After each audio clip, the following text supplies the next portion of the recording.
जय हिंद प्रिय विद्यार्थियों। आज हम समझते हैं कि भारत को अन्य नामों से भी जाना जाता है।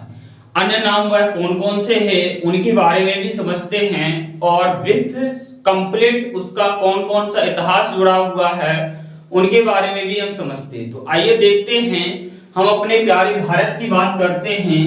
तो जो भारत है, हमारा जो देश की अगर हम बात करते हैं तो हमारा देश क्या है? भारत हमारा देश है और इसकी राजधानी है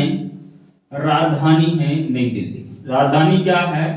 नई दिल्ली। इससे पहले कहां थी? तो इससे पहले थी कोलकाता। इससे पहले कहां थी? कोलकाता यानी कलकत्ता। दिल्ली कब बनी? तो 1911 और 12 में। दिल्ली कब बनी? 1911 और 12 में। तो आइए देखते हैं जो भारत के जो अन्य नाम हैं। भारत के जो अन्य नाम है, पहले नाम की हम बात करते हैं तो आर्यावर्त। क्या है? आर्यावर्त। क्या नाम है इसका? आर्यावर्त। आर्यावर्त क्यों पड़ा? क्योंकि जो भारत है कंप्लीटली यहाँ पर हम देखते हैं कि जो भारत में यहाँ पर जो मूल निवासी हैं एसटी एसटी थे, उसके बाद ही यहाँ भारत में आर्यों का आगमन हुआ। और जो आर्य रहते थे उत्तर भारत में रहते थे। आर्य कहाँ पर रहते थे? भारत के उत्तरी हिस्से में रहते थे। उन्हीं के नाम पर जो भारत का नाम आर्यावर्त पड़ा। आइए देखते हैं जो आर्य हैं, आर्य का सबसे जो प्रतापी राजा था भरत। आर्यों का जो सबसे जो प्रतापी राजा था, सबसे शक्तिशाली राजा था, उस राजा का नाम था भरत था। और भरत के ही नाम पर जो भारत का नाम है वह भारतवर्ष पड़ा। वह क्या पड़ा? भारतवर्ष पड़ा। और कहीं भारतवर्ष को हम यानी धीरे धीरे जो बड़ा रूप था उसी को ही हम कहने लगे भारत। क्या कहने लगे? भारत। क्लियर इतना? यहां से हम आगे बढ़ते हैं कि जो भारत का जो यहाँ पर आर्यावर्त, आर्यों का सबसे जो प्रतापी राजा था जिसका नाम भरत था, भरत के ही नाम पर भारतवर्ष पड़ा। और भारतवर्ष से इसका एक छोटा रूप क्या होने लगा? भारत। हमने यहाँ पर नाम लेना यहाँ पर स्टार्ट कर दिया। यहां हम देखते हैं कि जो वैदिक काल था, यहाँ पर जो वैदिक काल था, वैदिक काल में जो आर्य रहते थे सिंधु नदी के किनारे। अगर हम सिंधु नदी की लोकेशन की बात करते हैं तो सिंधु नदी का जो उद्गम होता है तिब्बत की मानसरोवर झील से होता है और यहाँ से जे जम्मू कश्मीर से होते हुए और पाकिस्तान में एंटर करती है और यहाँ से जे जाते हुए यहाँ पर अरब सागर में गिरती है।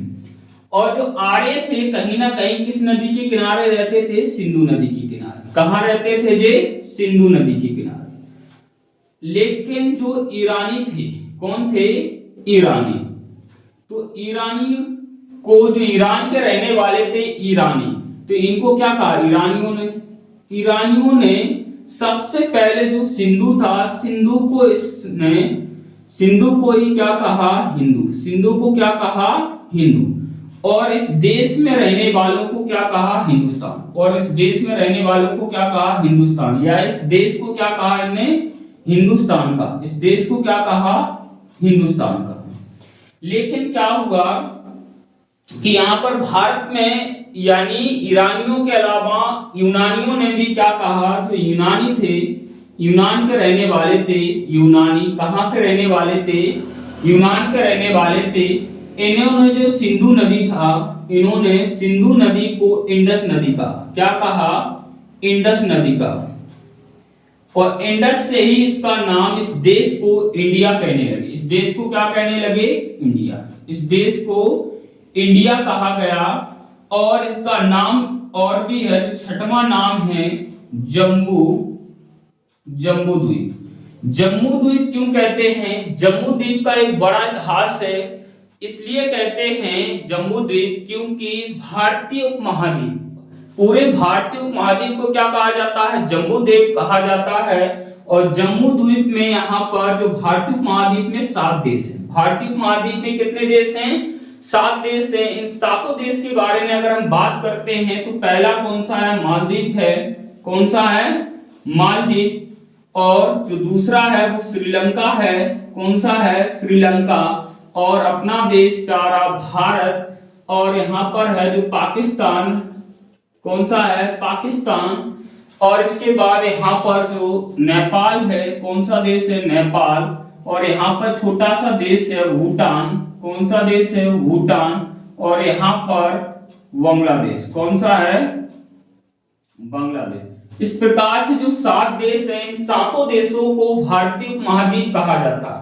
तो यहाँ पर भारत का ही नाम क्यों लिया गया है, क्योंकि भारत का जो क्षेत्रफल है इन 7 में सबसे ज्यादा, इन 7 देशों में सबसे ज्यादा है। तो कहीं ना कहीं जैसे देखा जाता है, यानी गांव मोहल्लों में देखा जाता है कि यहाँ पर जो बड़ा बेटा होता है उसी के नाम पर कभी कभी पिताजी को बुला लिया जाता है। तो कहने लगते हैं, अगर जैसे कभी कभी अगर माँ पिता का नाम नहीं लेते हैं तो अगर बड़ा लड़का हो तो उसके नाम से पुकार लेते कि ये जी सुनते हो फलाने, तो उसी के नाम से, या कोई भी मंगू किसी भी नाम से उसको आप बुला लेते हैं कि मंगू के पापा। तो वहां पर आराम से जो समझिए कि भारत के यहाँ पर क्षेत्रफल बड़ा है, इसी के हिसाब से इनको क्या भारतीय उपमहाद्वीप जाना जाता है। तो इसको क्या, भारतीय उपमहाद्वीप को क्या कहा जाता है, जम्बू द्वीप कहा जाता है। 7वां इसका जो नाम है, इसको हम यहां पर अंजनाभ वर्ष क्या कहते हैं, अंजनाभ वर्ष के नाम से जानते हैं। और जो 8वां नाम है, 8वां नाम हिमवर्ष के नाम से भी जानते हैं। और जो 9वां नाम है यहाँ पर, 9वां नाम है यहाँ पर हिंद के नाम से भी भारत को जो जाना जाता है, हिंद के नाम से भी जाना जाता है। और यहाँ पर जो हिमवर्ष है, हिमवर्ष, और इस पे एक जो महत्वपूर्ण है वह है भारत खंड, क्या है, भारत खंड के नाम से भी जाना जाता है। तो यहाँ पर जो भारत को कितने नामों से जाना जाता है, अन्य 9 नाम, भारत को मिलाकर कितने हो जाते हैं, 10 नाम।